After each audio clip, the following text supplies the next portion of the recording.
नमस्कार साथियों। एक बार पुनः घटना सार का डिस्कशन लेक्चर 7 लेकर हम आपके सामने उपस्थित हैं। तो पेज नंबर 33 तक हम लोग डिस्कशन कर चुके हैं। घटना सार का पेज नंबर 34 से आगे के कुछ पेजों का डिस्कशन हम लोग इस वीडियो में करेंगे। पहली घटना इसमें है कि भारत अंतर्राष्ट्रीय ऊर्जा दक्षता हब में शामिल हो गया है। तो कब शामिल हुआ है? 3 अक्टूबर 2024 को शामिल हुआ है। ठीक है, अंतर्राष्ट्रीय ऊर्जा दक्षता हब में, यानी कैबिनेट की मंजूरी 3 अक्टूबर 2024 को मिल गई है। और अंतर्राष्ट्रीय ऊर्जा दक्षता हब क्या है? तो यह एक वैश्विक मंच है जो विश्व भर में सहयोग को बढ़ावा और ऊर्जा दक्षता को प्रोत्साहन देने के लिए समर्पित है। ठीक है, इस हब का हिस्सा बनने से भारत को क्या क्या लाभ हो सकता है? तो इस हब का हिस्सा बनने से विशेषज्ञों, संसाधनों के एक विशाल नेटवर्क तक पहुंच हो जाएगी। घरेलू ऊर्जा दक्षता पहलों को बढ़ाने में मतलब भारत सक्षम हो जाएगा। भारत सरकार ने अंतर्राष्ट्रीय ऊर्जा दक्षता हब के लिए नोडल एजेंसी के रूप में किसे नामित किया है? तो ऊर्जा दक्षता ब्यूरो को नामित किया है। ठीक, 2021 में पेरिस, फ्रांस में स्थापित किए गए इस हब का वर्तमान में अध्यक्षता यूरोपीय आयोग के पास है। ठीक है, अगर ये पूछ लिया जाएगा कि वर्तमान में जो ऊर्जा दक्षता ब्यूरो है या ऊर्जा दक्षता हब है, इसका जो है इसकी अध्यक्षता किसके पास है? तो इसकी अध्यक्षता वर्तमान में यूरोपीय आयोग के पास है। और जुलाई 2024 तक इस हब में 16 सदस्य देश हैं। कौन कौन से हैं? अर्जेंटीना है, ऑस्ट्रेलिया है, कनाडा है, ब्राज़ील है, चीन है, ठीक है, डेनमार्क है, यूरोपीय आयोग है, फ्रांस है, जर्मनी है, जापान है, कोरिया है, लग्जमबर्ग है, रूस है, सऊदी अरब है, अमेरिका है और ब्रिटेन है। और अब भारत भी इसमें शामिल हो गया। तो अब कुल देश कितने हो जाएंगे? 17 देश हो जाएंगे। ठीक है, तो ऊर्जा दक्षता हब में भारत 3 अक्टूबर 2024 को शामिल हो गया है। और ऊर्जा दक्षता हब क्या है? एक वैश्विक मंच है जो विश्व भर में सहयोग को बढ़ावा और ऊर्जा दक्षता को प्रोत्साहन के लिए समर्पित है। ठीक है, इस हब में शामिल होने से भारत को अपनी घरेलू ऊर्जा दक्षता पहलों को बढ़ाने में मदद मिलेगी। ऊर्जा दक्षता ब्यूरो को जो है इसकी नोडल एजेंसी भारत द्वारा नामित किया गया। किसको नामित किया गया है? ऊर्जा दक्षता ब्यूरो को। चलिए आगे देख लेते हैं। भारत वैश्विक भ्रष्टाचार विरोधी गठबंधन के नेतृत्व में शामिल हो गया है। कब शामिल हुआ है भारत? बीजिंग में 26 सितंबर 2024 को आयोजित पूर्ण सत्र के दौरान भारत भ्रष्टाचार विरोधी कानून प्रवर्तन प्राधिकरण संचालन समिति के 15 सदस्यीय ग्लोबल ऑपरेशनल नेटवर्क के लिए चुन लिया गया है। ठीक है, ग्लोब ई नेटवर्क G20 समूह की ही एक पहल है। भारत ने 2020 में इस पहल का समर्थन किया था।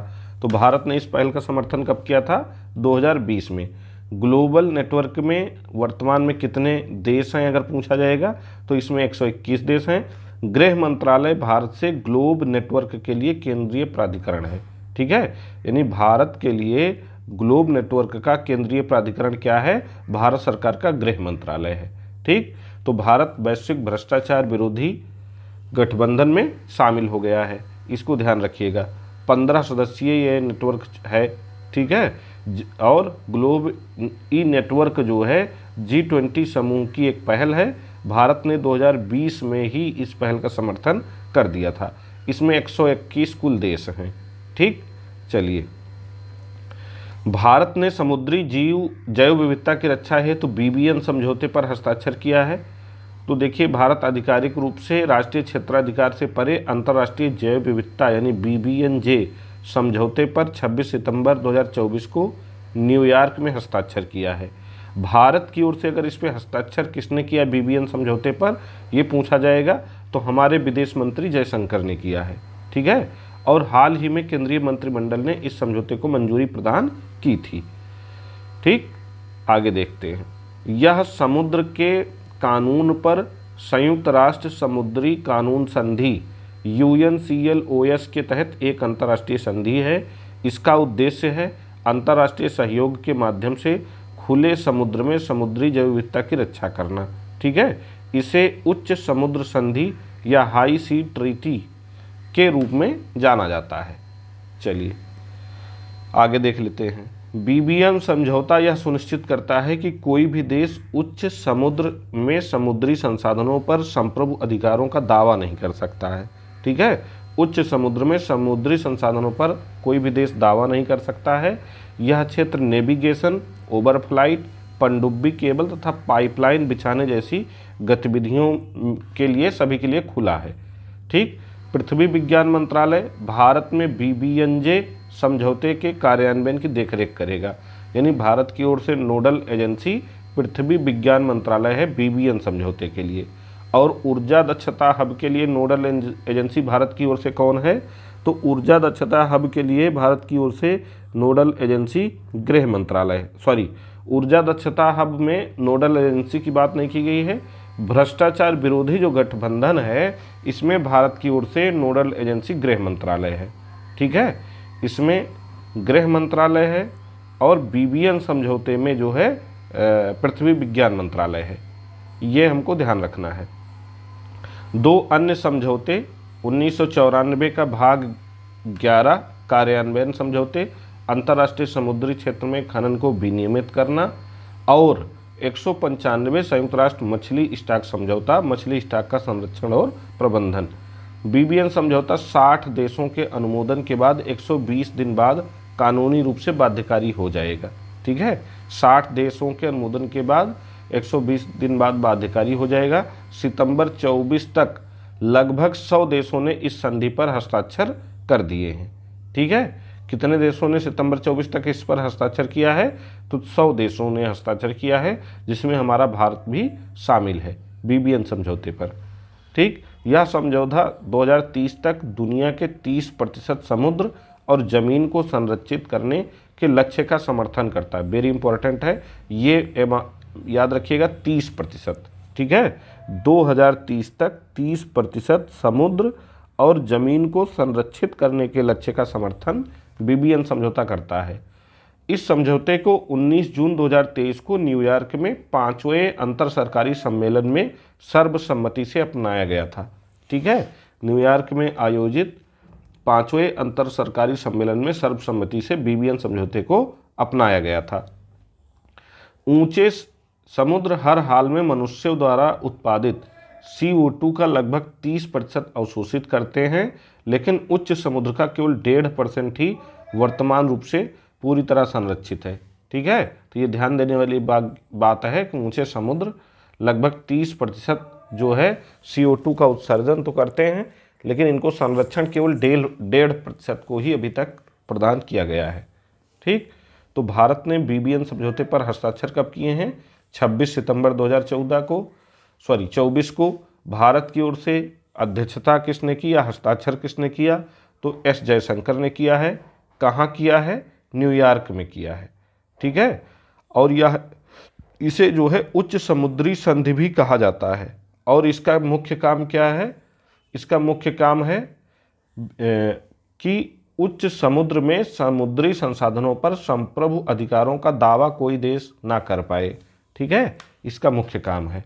चलिए आगे देख लेते हैं। भारत अमेरिका के नेतृत्व वाले खनिज सुरक्षा वित्त नेटवर्क में शामिल हुआ। ये पेज काफ़ी इंपॉर्टेंट है, यहाँ से क्वेश्चन बनने की संभावना है, इसलिए इसको बहुत ध्यान से समझिए कि भारत अमेरिका के नेतृत्व वाले खनिज सुरक्षा वित्त नेटवर्क में शामिल हो गया है। ठीक, भारत औपचारिक रूप से खनिज सुरक्षा वित्त नेटवर्क यानी MSFN में शामिल हो गया है, जो अमेरिका के नेतृत्व वाली पहल है। यह स्वच्छ ऊर्जा संक्रमण के लिए महत्वपूर्ण खनिजों की आपूर्ति श्रृंखलाओं को सुरक्षित करने के उद्देश्यों के बीच सहयोग बढ़ाने पर केंद्रित है। ठीक, लिथियम, कोबाल्ट, निकल, मैग्नीज, ग्रेफाइट, दुर्लभ पृथ्वी तत्व और तांबा जैसे महत्वपूर्ण खनिज आज तेजी से स्वच्छ ऊर्जा प्रौद्योगिकियों में कई आवश्यक घटक हैं। पवन टरबाइन, सौर पैनलों से लेकर इलेक्ट्रिक वाहनों तक। ठीक है, तो 23 सितंबर 24 को अमेरिकी विदेश विभाग द्वारा घोषित 14 देशों और यूरोपीय संघ द्वारा किए गए समझौते भारत को शामिल किया गया था। ठीक है, तो कुल 14 देशों और यूरोपीय संघ ने इसका समर्थन किया है, जिसमें अब भारत भी शामिल हो गया है। ठीक है, खनिज सुरक्षा भागीदारी का विस्तार है, जिसे यूएनओ से इतर अमेरिका और 10 अन्य देशों ने 2022 में शुरू किया था। ठीक है, तो 10 अन्य देश, अमेरिका और 10 अन्य देशों ने मिलकर 2022 में इसको शुरू किया था। भारत जून 2023 में MSP में शामिल हो चुका है। इसके सदस्य देश कौन कौन से हैं? Australia, Canada, Estonia, Finland, France, Germany, Bharat, Italy, Japan, Norway, Korea, Sweden, UK, संयुक्त राज्य अमेरिका और यूरोपीय संघ। ठीक है, तो यहाँ ये इम्पोर्टेंट है कि नेतृत्व कौन कर रहा है खनिज सुरक्षा वित्त नेटवर्क का? तो अमेरिका कर रहा है। ठीक है, इसमें कौन कौन से देश शामिल हैं ये इम्पोर्टेंट है। तो ऑस्ट्रेलिया महाद्वीप से ऑस्ट्रेलिया शामिल है। ठीक है, अमेरिका महाद्वीप से कनाडा है और संयुक्त राज्य अमेरिका है। ठीक, बाकी यूरोप महाद्वीप से ज़्यादा देश हैं, एस्टोनिया है, फिनलैंड है, फ्रांस है, जर्मनी है, इटली है। ठीक है, नॉर्वे है, और एशिया महाद्वीप से भारत है, जापान है और कोरिया गणराज्य है। तो ऐसे अगर इसको कंटिनेंट वाइज तोड़ के देश कौन कौन से देश इसमें शामिल हैं आप याद करेंगे तो जल्दी याद हो जाएगा। यही याद करने का सही तरीका है। ठीक है, तो आगे देख लेते हैं। हाँ, 23 सितंबर 2024 को अमेरिकी विदेश विभाग ने इसकी घोषणा की थी कि 14 देश और यूरोपीय संघ इस समझौते में शामिल, मतलब किए गए इस समझौते में भारत को भी शामिल कर लिया गया है। तो भारत को शामिल किए जाने की घोषणा 23 सितंबर 2024 को की गई है। ये हमको ध्यान में रखना है, 23 सितंबर 2024। और अगर ये कहा जाए कि ये खनिज सुरक्षा वित्त नेटवर्क शुरू कब हुआ था, तो शुरू हुआ था 2022 में। ठीक, चलिए आगे बढ़ते हैं। भारत का अंतर्राष्ट्रीय चिकित्सा उपकरण विनियामक का संबद्ध सदस्य देश बना। ठीक है, भारत अंतर्राष्ट्रीय चिकित्सा उपकरण विनियामक संबंध का सदस्य देश बन गया है। ये क्रॉनिकल में करवाया जा चुका है। ठीक है, अंतर्राष्ट्रीय चिकित्सा उपकरण विनियामक फोरम 2024 में इसका सदस्य देश बन गया है भारत ने। केंद्रीय स्वास्थ्य मंत्रालय द्वारा इसकी घोषणा 3 अक्टूबर 2024 को की गई है। ठीक, भारत के IMDRF के संबद्ध सदस्यता के आवेदन की समीक्षा सितंबर 24 में सिएटल वाशिंगटन में आयोजित संस्था के 26वें सत्र में की गई। IMDRF की स्थापना की बात की जाएगी तो 2011 में इसकी स्थापना की गई थी। ठीक है, IMDRF से मतलब है अंतर्राष्ट्रीय चिकित्सा उपकरण विनियामक। ठीक है, अंतर्राष्ट्रीय चिकित्सा उपकरण विनियामक, इसकी स्थापना 2011 में की गई थी। सदस्य देश इसके अमेरिका हैं, ऑस्ट्रेलिया है, कनाडा है, यूरोपीय संघ है, जापान है, यूके, ब्राज़ील, रूस, चीन, दक्षिण कोरिया, सिंगापुर और विश्व स्वास्थ्य संगठन। आगे देख लेते हैं। सर्वश्रेष्ठ पर्यटन प्रतियोगिता का आयोजन किया गया और उसमें विजेताओं की घोषणा की गई पर्यटन दिवस के अवसर पर, यानी 27 सितंबर 2024 को। इस अवसर पर देश के 36 गांवों को विभिन्न श्रेणियों में पर्यटन ग्राम विजेता घोषित किया गया है। भारत के गांवों में पर्यटन को बढ़ावा देने के लिए 2023 में सर्वश्रेष्ठ पर्यटन गांव प्रतियोगिता शुरू की गई थी। ठीक है, तो सर्वश्रेष्ठ पर्यटन गांव प्रतियोगिता शुरू कब की गई थी? तो ये 2023 में शुरू की गई थी। ठीक, और इसका उद्देश्य क्या था? उन गांवों की पहचान करना और उन्हें मान्यता देना जो समुदाय आधारित मूल्यों और सभी पहलुओं में स्थिरता के प्रति प्रतिबद्धता के माध्यम से सांस्कृतिक और प्राकृतिक संपत्तियों को संरक्षित करने के साथ बढ़ावा देते हैं। ठीक है, तो इसलिए इसकी स्थापना की गई थी। वर्ष 2023 में सर्वश्रेष्ठ पर्यटन गांव प्रतियोगिता के पहले संस्करण में 795 गांवों से आवेदन मिले थे। कितने गांवों से? 795 गांवों से। सर्वश्रेष्ठ पर्यटन गांव प्रतियोगिता के दूसरे संस्करण में 30 राज्यों और केंद्र शासित प्रदेशों से कुल 991 आवेदन प्राप्त हुए थे। ठीक है, 30 राज्यों और केंद्र शासित प्रदेशों से कुल कितने आवेदन मिले थे? 991। जिनमें से 36 गांवों को वर्ष 24 के सर्वश्रेष्ठ पर्यटन गांव की प्रतियोगिता की 8 श्रेणियों, साहसिक पर्यटन, कृषि पर्यटन, सामुदायिक आधारित पर्यटन, शिल्प, विरासत, जिम्मेदार पर्यटन, आध्यात्मिक कल्याण और वाइब्रेंट विलेज के रूप में मान्यता दी गई है। ठीक है, तो वो 36 गांव कौन कौन से हैं? 30 राज्यों और केंद्र शासित प्रदेशों से कुल 991 आवेदन प्राप्त हुए, ये ध्यान देना है, जिनमें से 36 गांवों को वर्ष 24 के सर्वश्रेष्ठ पर्यटन गांव प्रतियोगिता में 8 श्रेणियों में पुरस्कार दिया गया है, यह ध्यान देना है। और वो 36 गांव कौन कौन से हैं, ठीक है, उनको थोड़ा एक बार देख लीजिए, बाकी याद तो ये नहीं होगा।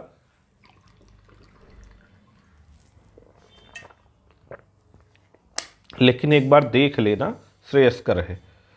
ऑप्शन में आएगा तो माइंड में क्लिक कर जाएगा। कृषि पर्यटन में कुमारकोम केरल है, करदे महाराष्ट्र है, हंसाली पंजाब है, सुपी उत्तराखंड है, बारानगर पश्चिम बंगाल है।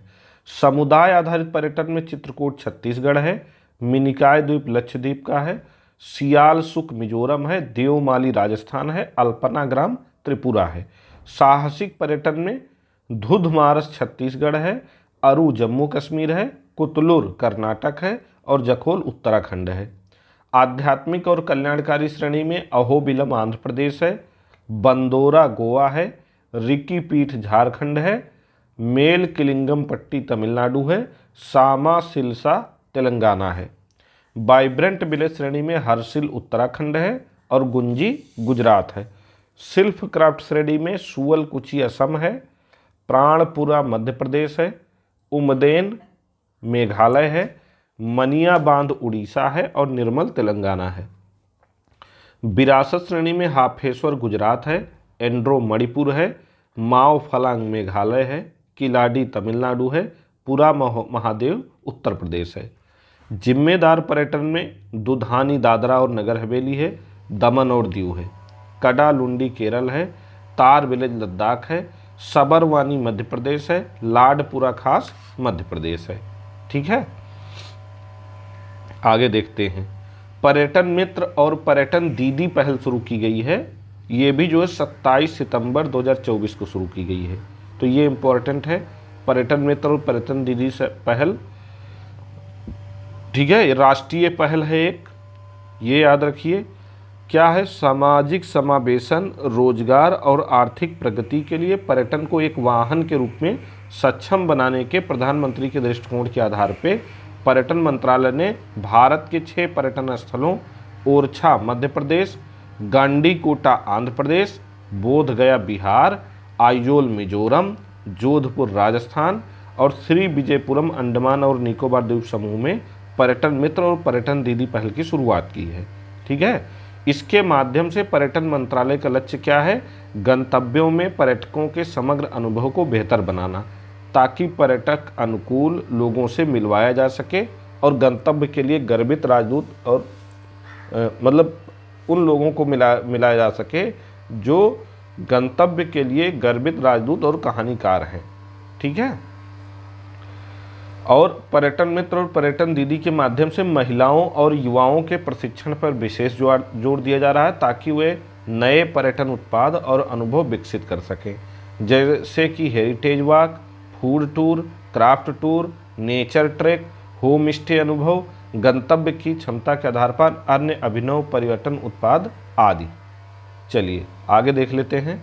भारत की पहली एयरपोर्ट इंडोर वायु गुणवत्ता निगरानी सुविधा शुरू की गई है। भारत की पहली एयरपोर्ट इंडोर वायु गुणवत्ता निगरानी सुविधा, इसका नाम है पवन चित्रा।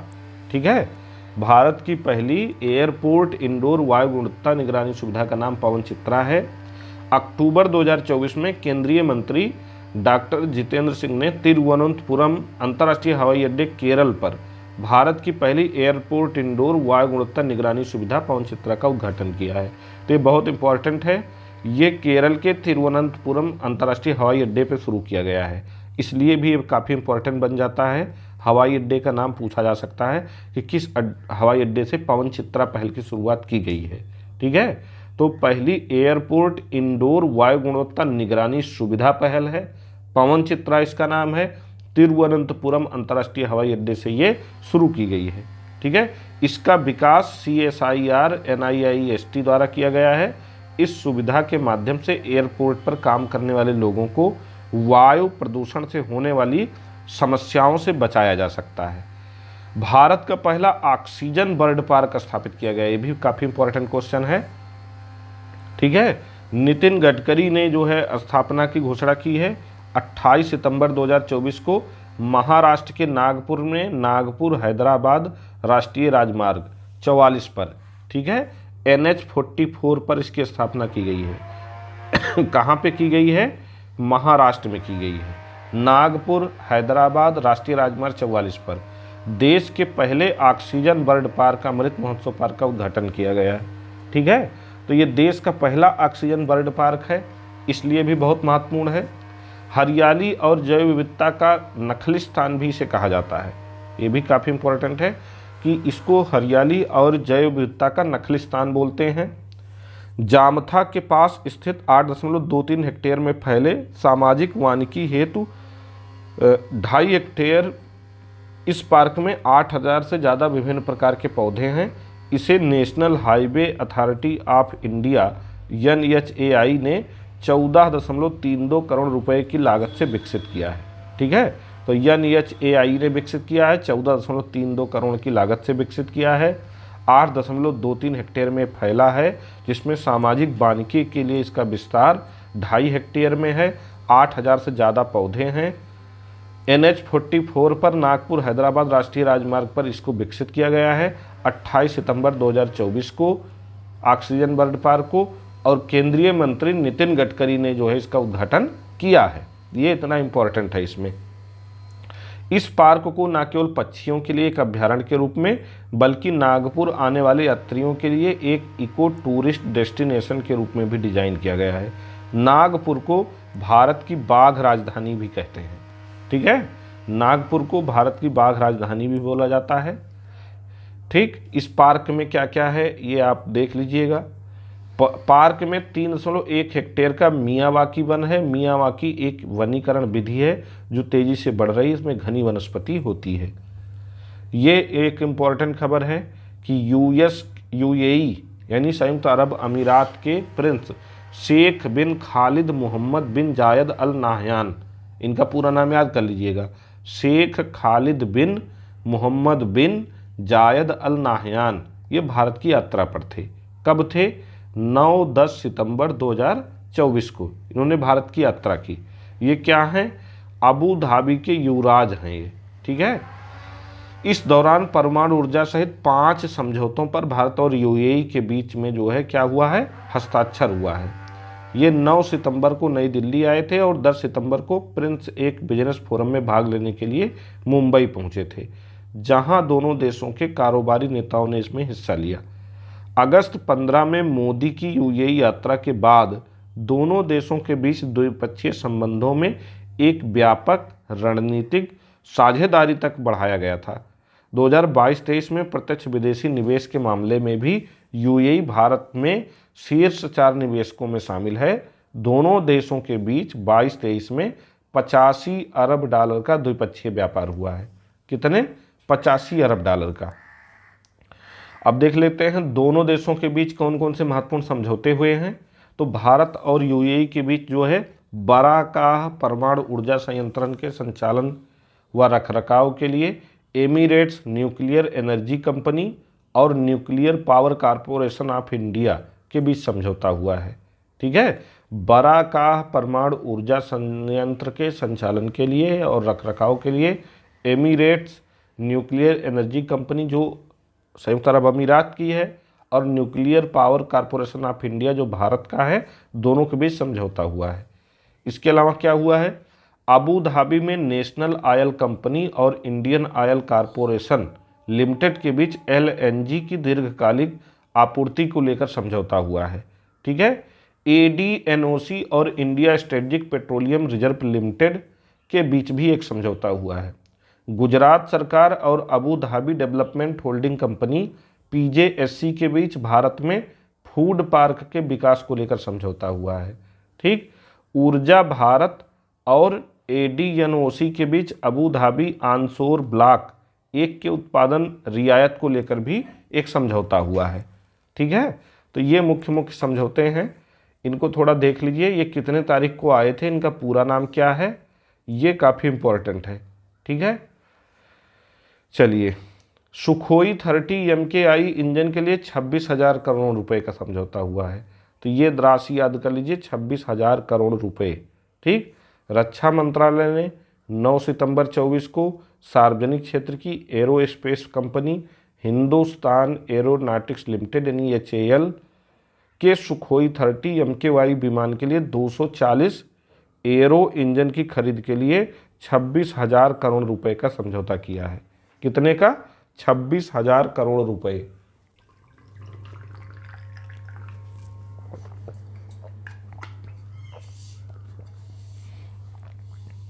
आगे देख लेते हैं। समझौते के तहत HAL हर साल 30 हवाई इंजन की आपूर्ति करेगा। सभी 240 इंजनों की आपूर्ति 8 वर्षों में पूरी हो जाएगी।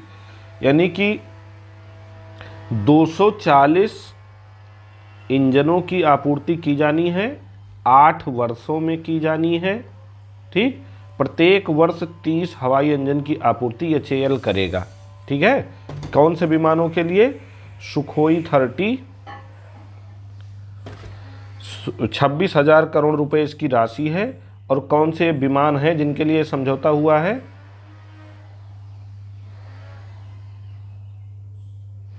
तो ये विमान है सुखोई 30 और इनमें से 8 सालों में 240 विमानों की आपूर्ति की जाना है। चलिए आगे देख लेते हैं। वायुसेना के लड़ाकू बेड़ों की संख्या कम से कम 42 की अधिकृत ताकत के मुकाबले घटकर इस समय लगभग 30 रह गई है। इन इंजनों में 54% से अधिक स्वदेशी सामग्री होगी, जो एरो इंजन के कुछ प्रमुख घटकों के स्वदेशीकरण के कारण बढ़ी है। इनका निर्माण HAL के कोरापुट डिवीजन में किया जाएगा। सुखोई 30 MKI लड़ाकू विमान वायुसेना का सबसे शक्तिशाली और रणनीतिक रूप से महत्वपूर्ण बेड़े में से एक है। ये भी आपको बताया जा चुका है, लेकिन एक बार फिर से देख लीजिए। 23वें विधि आयोग के गठन को मंजूरी मिल गई है। केंद्रीय मंत्रिमंडल की राष्ट्रपति द्रौपदी मुर्मू ने इसकी मंजूरी दे दी है। ठीक। 1 सितंबर 2024 से 31 अगस्त 2027 तक इसका कार्यकाल होगा, जो कि बहुत इम्पोर्टेंट है। कार्यकाल 23वां विधि आयोग है, ये इम्पोर्टेंट है। 1 सितंबर 24 से 31 अगस्त 2024 तक इसका कार्यकाल निर्धारित किया गया है। ये पॉइंट इम्पोर्टेंट है। ठीक है। और क्या इम्पोर्टेंट है? 2 सितंबर 2024 को जारी अधिसूचना के अनुसार 23वें विधि आयोग में एक पूर्णकालिक अध्यक्ष होगा, 4 सदस्य होंगे और अतिरिक्त पदेन और अंशकालिक सदस्य होंगे। ठीक है। तो 1 सितंबर 24 से 31 अगस्त 27 तक इसका कार्यकाल होगा। पॉइंट नंबर 1 जो आपको याद रखना चाहिए। ठीक। 2 सितंबर को जो अधिसूचना जारी की गई है उसके हिसाब से इसमें एक अध्यक्ष होगा प्लस 4 अन्य सदस्य होंगे, ये 5 हो गए। और उसके बाद कुछ अंशकालिक और पदेन सदस्य होंगे। ठीक है। और आयोग का कार्य क्या होगा? भारतीय कानून प्रणाली को बेहतर बनाने के लिए कानूनी सुधारों की समीक्षा करना और उनकी सिफारिश करना। 22वें विधि आयोग का कार्यकाल 31 अगस्त 2024 को समाप्त हो गया है। 22वां विधि आयोग कई महीनों से बिना अध्यक्ष के काम कर रहा था, जिससे समान नागरिक संहिता और एक साथ एक चुनाव सहित महत्वपूर्ण रिपोर्ट में देरी हो रही थी। मार्च 24 में 22वें विधि आयोग के तत्कालीन अध्यक्ष न्यायमूर्ति ऋतुराज अवस्थी ने 17 महीने के कार्यकाल के बाद इस्तीफा दे दिया था। तो ऋतुराज अवस्थी ने, जो 22वें विधि आयोग के अध्यक्ष थे, उन्होंने इस्तीफा दे दिया था। तो उनके इस्तीफा देने के बाद इसको कोई अध्यक्ष नहीं था, बिना अध्यक्ष के ही ये काम कर रहा था। ठीक है। तो 1 सितंबर 2024 से 31 अगस्त 2027 तक इसका कार्यकाल है। मैं बार बार रिपीट कर रहा हूँ इस बात को, इसको याद रखिएगा। अध्यक्ष और 4 सदस्य होंगे, इसके अतिरिक्त पदेन और अंशकालिक सदस्य होंगे। ठीक है। चलिए, विधि आयोग के प्रमुख कार्य क्या होते हैं आप हमको ये बताएंगे। विधि आयोग की नियुक्ति राष्ट्रपति करता है, ये भी जो है इम्पोर्टेंट है, ध्यान देने योग्य है। ठीक। चलिए आगे देख लेते हैं। टाइम की AI सूची में 15 भारतीय शामिल। टाइम की AI सूची में 15 भारतीय शामिल हुए हैं। पहली चीज़ तो ध्यान देने योग्य यही है, अमेरिका की प्रतिष्ठित टाइम मैगजीन ने 5 सितंबर 2024 को आर्टिफिशियल इंटेलिजेंस यानी एआई के क्षेत्र में सबसे अधिक प्रभाव डालने वाले 100 प्रभावशाली लोगों की एक सूची जारी की है। इसमें 15 भारतीय व भारतीय मूल के लोगों को शामिल किया गया है, जिसमें मेन लोग हैं सूचना एवं प्रौद्योगिकी मंत्री अश्विनी वैष्णव, इन्फोसिस के सह संस्थापक नंदन नीलेकणी, अभिनेता अनिल कपूर और मतलब आदि को शामिल किया गया है। 15 भारतीय या भारतवंशियों में सुंदर पिचाई व सत्या नडेला भी शामिल हैं। तो प्रमुख भारतीय कौन हैं? अश्विनी वैष्णव आईटी मंत्री हैं, इनको याद रखिएगा। अनिल कपूर, ये 2023 में उनके पक्ष में निर्णय आया था जब इनकी आवाज़ और चेहरा को जो है एआई के माध्यम से एडिट करके जो है प्रयोग किया जा रहा था अन्य लोगों द्वारा, तो इन्होंने सुरक्षा अदालत से ये मांग की थी कि ऐसा ना किया जाए। ठीक है, तो 2023 में इनके पक्ष में निर्णय आया था। अनंत विजय सिंह शामिल हैं, ये प्रोटॉन के उत्पाद प्रमुख अनंत विजय सिंह ने ऐसे VPN ऐप पर काम किया है जो मुफ्त और उपयोग के लिए सुरक्षित है। ठीक है, ये गोपनीयता रखने, सुरक्षा, निजी, एन्क्रिप्टेड और असीमित इंटरनेट एक्सेस प्रदान करता है। नंदन नीलेकणी जो इन्फोसिस के सह संस्थापक हैं, ये भी शामिल हैं। ठीक है, इन्होंने दुनिया की सबसे अधिक आबादी वाले देश के लिए डिजिटल सार्वजनिक बुनियादी ढांचे को विकसित करने में 15 साल सरकार के भीतर और बाहर काम किया है।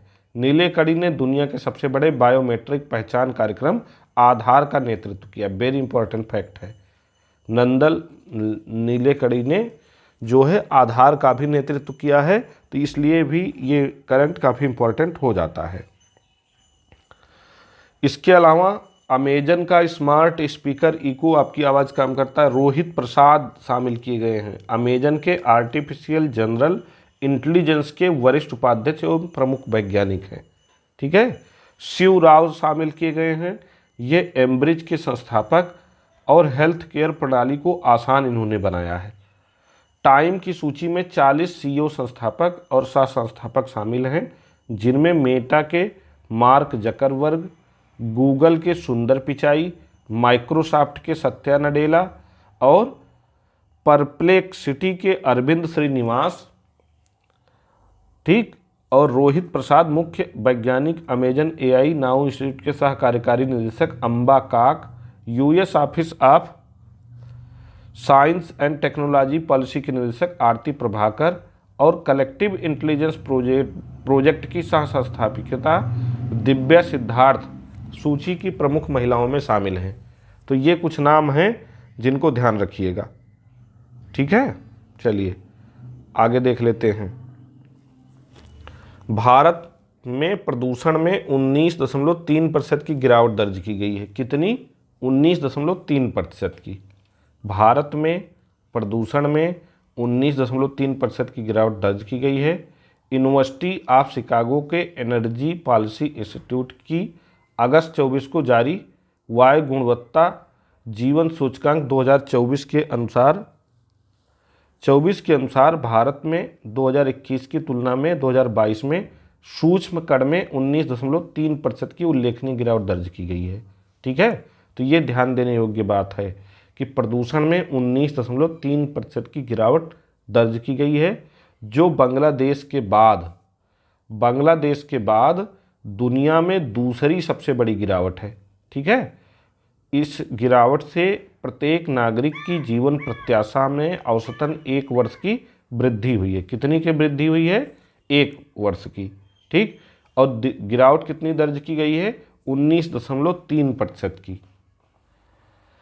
रिपोर्ट में यह भी कहा गया है कि भारत विश्व स्वास्थ्य संगठन के वार्षिक PM 2.5 सांद्रता मानक 5 माइक्रोग्राम प्रति घन मीटर को पूरा करने में विफल रहता है, तो भारतीयों की जीवन प्रत्याशा 3.6 वर्ष कम होने की आशंका है। PM 2.5 हवा में मौजूद छोटे प्रदूषक कण होते हैं। ठीक है, अनुसंधानकर्ताओं ने भारत और अन्य दक्षिण एशियाई देशों में प्रदूषक कणों के स्तर में गिरावट के लिए मुख्य रूप से अनुकूल मौसम संबंधी परिस्थितियों को जिम्मेदार ठहराया है। आगे देख लेते हैं। भारत में PM 2.5 सांद्रता करीब 9 माइक्रोग्राम प्रति घन मीटर थी, जो 2021 के मुकाबले 19.3% कम है। 2022 की स्थिति है। ठीक है। रिपोर्ट के अनुसार प्रदूषण में सबसे कम गिरावट पश्चिम बंगाल के पुरुलिया व बांकुड़ा जिलों में देखी गई है। ठीक है। सबसे कम गिरावट कहाँ देखी गई है? पश्चिम बंगाल के पुरुलिया व बांकुड़ा जिलों में। ठीक है। तो ये एक पॉइंट है जो आप ध्यान दे सकते हैं।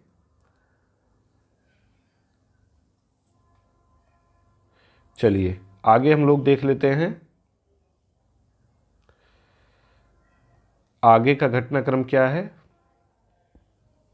ये सब उतना इम्पोर्टेंट नहीं, एक बार देख लीजिए। रिपोर्ट के अनुसार भारत में सबसे अधिक प्रदूषित क्षेत्र उत्तरी मैदानी इलाकों में 2021 के मुकाबले 2022 में कम प्रदूषण स्तर में 17.2% की गिरावट देखी गई है। रिपोर्ट के अनुसार गुजरात ने प्रदूषण की रोकथाम की पहल शुरू की थी 2019 में। इसके परिणाम स्वरूप सूरत में प्रदूषण 20 से 30% तक कम हो गया है। सूरत स्वच्छता के मामले में अग्रणी है, इसको आपने पढ़ा ही होगा। ठीक है। रिपोर्ट में प्रधानमंत्री उज्ज्वला योजना की भी काफ़ी प्रशंसा की गई है। तो ये प्रधानमंत्री उज्ज्वला योजना शुरू कब की गई थी, ये आप हमको कमेंट करके बताएंगे। ठीक है। इसने रिहायशी इलाकों में उत्सर्जन में कमी लाने में महत्वपूर्ण भूमिका निभाई है। और 2019 में जो भारत सरकार द्वारा राष्ट्रीय स्वच्छ वायु कार्यक्रम शुरू किया था, जिसमें अभी हाल ही में 3 श्रेणियों में पुरस्कार प्रदान भी किए गए हैं। ठीक है। का उद्देश्य है 2026 तक 2017 के स्तर से प्रदूषण को 40% तक कम करना। ठीक है। 2019 में राष्ट्रीय स्वच्छ वायु कार्यक्रम शुरू किया गया, जिसका उद्देश्य 2026 तक 2017 के स्तर से 40% प्रदूषण कम करना। ये बहुत इंपॉर्टेंट लाइन है, इसको जरूर अपने दिमाग में बैठा लीजिएगा। ठीक है। आगे देखिए, उज्ज्वला योजना की तारीफ हुई तो एक और योजना आ गई, स्वच्छ भारत मिशन। बाल मृत्यु दर घटाने में स्वच्छ भारत मिशन की अहम भूमिका, ये मैं नहीं कह रहा, ये ब्रिटिश विज्ञान पत्रिका नेचर कह रही है। ठीक है। उसने क्या कहा है कि स्वच्छ भारत मिशन ने समूचे देश में नवजात और 5 वर्ष से कम आयु के बच्चों की मृत्यु दर कम करने में काफ़ी महत्वपूर्ण योगदान दिया है। 2014 में स्वच्छ भारत मिशन के लागू होने के बाद से पूरे देश में शौचालय निर्माण में तेजी से वृद्धि हुई है। इसके चलते मिशन से पहले की अवधि की तुलना में बाद के वर्षों में शिशु एवं बाल मृत्यु दर में 60,000 से 70,000 प्रतिवर्ष की कमी आई है। कितनी? 60,000 से 70,000 प्रतिवर्ष। शोध में 35 भारतीय राज्यों के 640 जिलों के 10 वर्षों 2011 से 20 के आंकड़ों का विश्लेषण किया गया है। ठीक है। 35 भारतीय राज्यों के 640 जिलों के 10 वर्षों यानी 11 से 21 के आंकड़ों का विश्लेषण किया गया है, जिसमें प्रति 1000 जीवित जन्मों पर IMR यानी 1 वर्ष से कम आयु के बच्चे और U5MR 5 वर्ष से कम आयु के बच्चे के परिणाम शामिल थे। शौचालय निर्माण एवं बाल मृत्यु दर में संबंध का अनुमान लगाने के लिए जिला स्तर पर सामाजिक जनसांख्यिकी, धन और स्वास्थ्य सेवा से जुड़े भ्रमों को नियंत्रित करते हुए 2 तरफा निश्चित प्रभाव प्रतिगमन मॉडल फिट किए गए थे। शोध के अनुसार 2014 के बाद जिन जिलों में 30% नए शौचालय बने, वहां बाल मृत्यु दर 5.3% तक कम हो गई है। ठीक है। जहां 30% नए शौचालय बने हैं, वहां बाल मृत्यु दर में 5.3% तक की कमी आई है, जो अपने आप में काफ़ी उल्लेखनीय बात है। तो स्वच्छ भारत मिशन ने जो है बाल मृत्यु दर या शिशु मृत्यु दर घटाने में अहम भूमिका निभाई है। 10.9 करोड़ घरेलू शौचालय 2020 तक बनाए गए हैं। ठीक है। 2020 तक 10.9 करोड़ घरेलू शौचालय बनाए गए हैं और मिशन के पहले 5 वर्षों में शौचालय की उपलब्धता में 2 गुनी वृद्धि दर्ज हुई है। कितनी? 2 गुनी। खुले में शौच के मामले में 60% के घटकर 19% रह गए हैं। यानी जब स्वच्छ भारत मिशन शुरू हुआ था तो तकरीबन 60% लोग खुले में शौच करते थे, लेकिन अब मात्र 19% लोग खुले में शौच कर रहे हैं। ये जो है दावा किया है नेचर पत्रिका ने। ठीक है, तो ये काफ़ी इम्पोर्टेंट है। तो आज के वीडियो में इतना ही। आज ही जो है रात में अगला वीडियो इसका लेके आएंगे, तो और महत्वपूर्ण टॉपिक पे चर्चा करेंगे। तब तक आप इन सबको देखिए और हमारा ये प्रयास कैसा लगा कमेंट करके ज़रूर बताइए। धन्यवाद।